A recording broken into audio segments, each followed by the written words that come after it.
Why this is the most important A1 in history. Hey everybody, Walty Wanderers, buckle up, strap in. We got a hard-hitting, pull no punches, no sugarcoating it, no rainbows, no sunshine. I'm just going to give it to you and give it to you straight. We got a good one to unpackage today. Welcome to the show. I hope everybody's doing great. So we have, I believe, the most important A1 in history. Friends, listen, man, it's getting gnarly out there. I've never seen a moto industry like the one I'm seeing now. Electric bikes, new manufacturers, a lot of stimulus dumped in. It couldn't sustain itself. Companies on the brink of bankruptcy. You name it. This thing's got disaster written all over it. Now, if I could spread rainbows and sunshine, I will definitely do it. In fact, there's always a silver lining. So if you're new, please get subscribed. Subscribe right away. Never been a more important time in moto history to get centered and surrounded with like-minded people where iron can sharpen iron. We're going to read between the lines and look between the ruts today, my friends, because here's the thing. This is insane. I'm having a hard time containing myself on this one. We're going to unpackage it, though, strategically. The reality is this is a very big A1. In fact, we pulled it. Like I said, if you're new, get subscribed and jump over to the community page of the Walty Wanderers YouTube channel. Participate in some of the polling. Get into the comments and do some bench racing. Insanity in there. Bring some tear-offs because the roost tends to fly. Insane. Love this stuff. Anyway, here we go. Let's jump back on the moto merry-go-round. We've got the Wonder Boy, the chosen one, the Moto Messiah, known as Jett Lawrence. He's basically running away with this thing. And the industry drank the Jetson Kool-Aid. They showered him with millions of dollars and donuts that are now being sold in stadiums all over America. The dude is rich and he ain't from the US and he's ruffled a few feathers. Now, listen, I think he's a sweet kid. Listen, I'm sure his parents have to be super proud of their kids, as they should be. But the reality is this: there's always a price to pay when you're gonna be the biggest name in the sport and dominate the way you're dominating. I don't care if you're the most squeaky clean church mouse, whatever the case may be, pure as the driven snow, you're still going to be susceptible to being under the microscope. And we're just scratching the surface because this really goes much deeper than Jett. It's tied to the industry. The industry really is just gone all in on this one, and they want nothing more. They will do whatever they have to do to make this bigger, right? And that's fine. Growth is great, but come on, let's not compromise the integrity of an extreme action sport that's extremely dangerous. We are really starting to water this thing down a little bit with the donuts, with the electric bikes, with the shameless marketing, when it's clear, when you're charging people to have a fan experience in the pits. A VIP experience. They're selling whatever they can. Even intermission shows. It used to be, and there's still a lot of events out there where you go, the intermission's a show. It's not an exhibition to sell you more stuff. We used to have rad stuff during intermissions. It was great. Great stuff. I remember one year at A1, they brought in this NASCAR and it just started doing donuts on the start straight, right? Another year, Pastrana comes in with one of his rally cars doing donuts, freestyle shows, backflips. I mean, we mixed it up. It wasn't just meep, meep, meep. I mean, you're not even getting, it's just like electric bikes. And if you get lucky, maybe one kid hucks a double and we cheer for that. Yay. Now, I get it. I mean, it's cool stuff, I guess. But the reality is this: entertain. This is blood sport, gladiator games. We want to be entertained.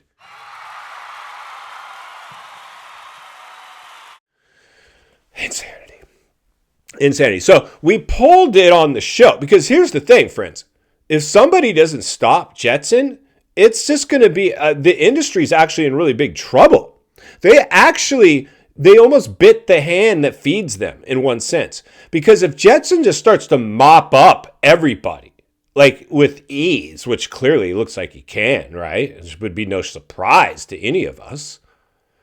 The industry, it's gonna lose a lot of its appeal for a lot of us. We'll probably still tune in and watch because they know, people that ride motos are like a brotherhood. We live and eat and sleep, this stuff. But we're going to be less interested. I can tell you that. And when you start to really just see through this stuff, it's just pure marketing, very little content. It's just spin doctoring and marketing.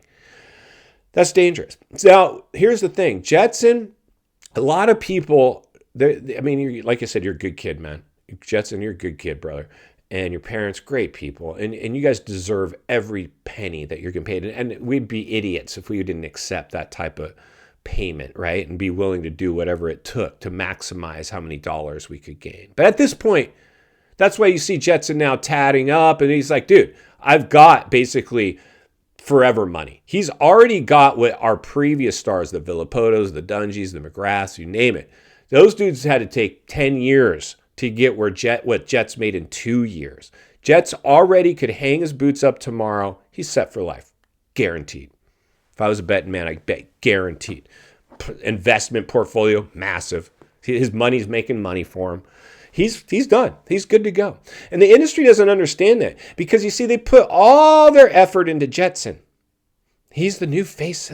We love this kid. Well, he doesn't love you so much anymore. He's tatting it down. He's going a little rebellious. He's blowing off some steam. You're high. Believe me, he's not posting on his social media everything he wants to. It's like every other big star. They're probably not even posting on their social media. They got an assistant doing it for them. And it's probably got to be approved before it gets posted. It's not like they, like us, we're going to post this one's great. Wealthy Wanderers, back in the day, sweet bike. No. It's all got to be approved before it can even be posted. And most of them are negotiating those posts for whichever company is willing to pay them to post on Instagram. Wherever they're at, they're getting paid to post. So we got to stop Jetson. Unfortunately, Jetson, like I said, you're a good kid, brother. We got to stop you, dude. And who do we got? You got Chase Sexton. Is Chase Sexton going to stop? Maybe. Cooper Webb. Cooper Webb's going to stop him. He's sneaky, and he comes on strong at the end. He's always there. Cooper Webb's going to, maybe. Eli Tomac. Beast mode. He's our favorite. Everybody loves beast mode. Beast mode's going to be the one to take him down. Well, we asked it here on the community page of the YouTube channel.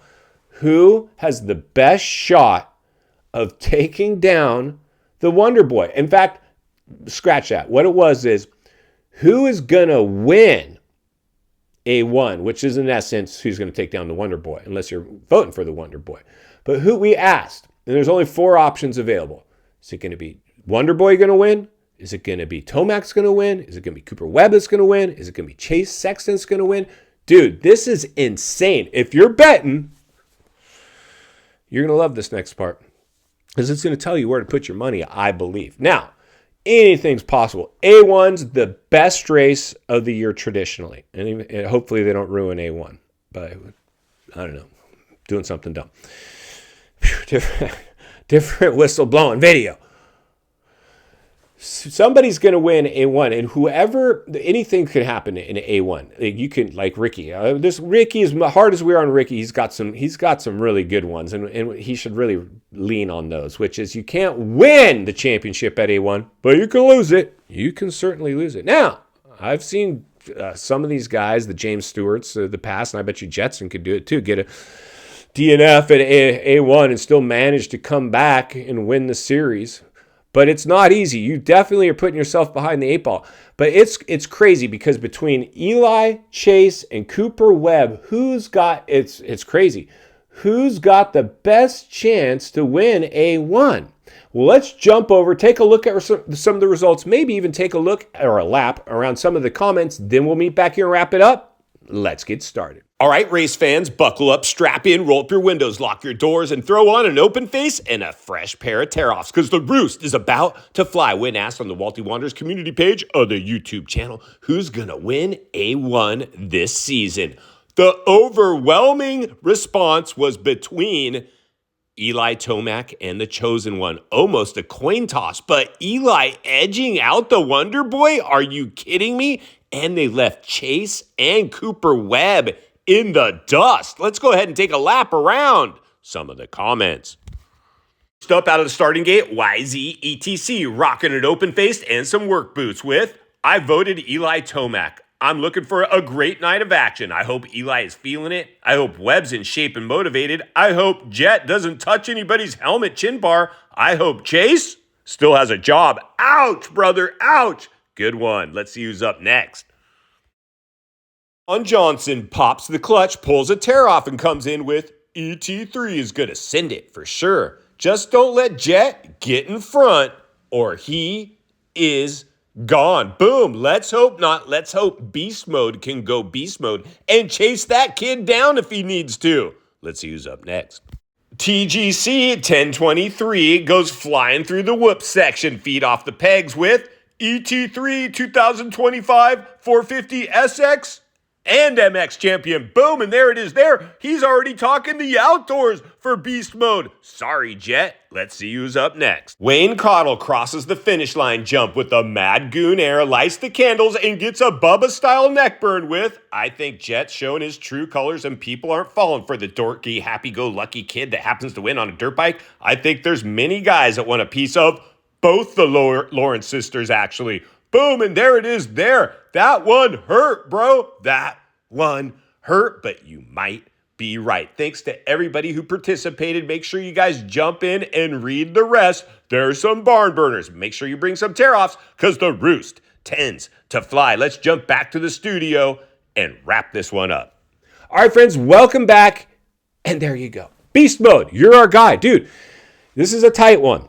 This is really good to see, though, because I know a lot of you are voting with your heart on this one, right? I'm with you, man. Out of Chase and Cooper Webb, great riders, love those guys, would have no problem seeing them beat the Wonder Boy or win A1. Be fine with it.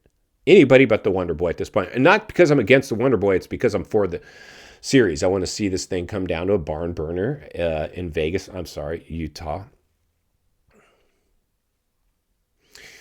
I want to see it come down to a winner-take-all at the finale, which, get it back to Sam Boyd Stadium, man. I mean, come on. This is the biggest ball drop ever. I mean, this is a separate video in itself. But Eli Tomac is your odds-on favorite, and he's smoked Cooper Webb and Chase Sexton in terms of who could win A1. Now, like I said, I know a lot of us probably voted with our heart on this, but it certainly actually is my guess that Eli Tomac can, in fact, because he had Chase's number when he was at peak performance, and I believe Eli's back at peak performance, even at his ripe old age of, what is he, 33, 32, 34? I don't know, drop it in the comments below how old Eli is. Only 32, Walty, and I'm going to go beast mode at A1 and serve up a whipping on the Wonder Boy. Eli Tomac, he's ran up front. And I think Cooper Webb has the ability for me to be like the next, Star Racing Yamaha. I mean, Chase Sexton, dude, that KTM, I don't know how much support you're going to get this year. I mean, this is going to be interesting to see KTM this year, how they navigate these waters and if they can even keep Chase. Like, this is insane what we're seeing now. Gnarly stuff going on in the industry. Buckle up and strap in. You got bigger problems than Jett Lawrence running away with this thing. You not only if you were smart, instead of putting all that money into Jett and his marketing and donuts and stadiums, you not only want Eli Tomac to beat him, you need him to. In final thoughts, I come to you as a friend, as a content creator, as a moto guy that wants to see you not only win on the track, off the track. Understand the waters you're swimming in now. Shark infested, A1. Welcome to the swimming pool. Eli Tomac, Jetson. It looks like we might have a showdown at the OK Corral. Can Jetson navigate the potential boo birds and go toe-to-toe with our heroes like Eli Tomac and keep it clean? Because if he puts a wheel or rides any of these guys dirty, it's going to get ugly. And that's why Walty will be here to blow the lid off it every step of the way. Because it's not only what we need, it's in fact what we deserve. If you appreciate the content, I want to humbly ask you to give the video a like, subscribe to the channel, leave a comment below. I'd love to hear from you. Social media links in the description of this video if you'd like to follow me there, along with links to channels I've appeared on I think you might enjoy. If you enjoyed this video, gonna love the next video. And there's an easy subscribe icon for your convenience. As always, thank you for your time. Don't go over the bars. God bless. I'll see you on the next video.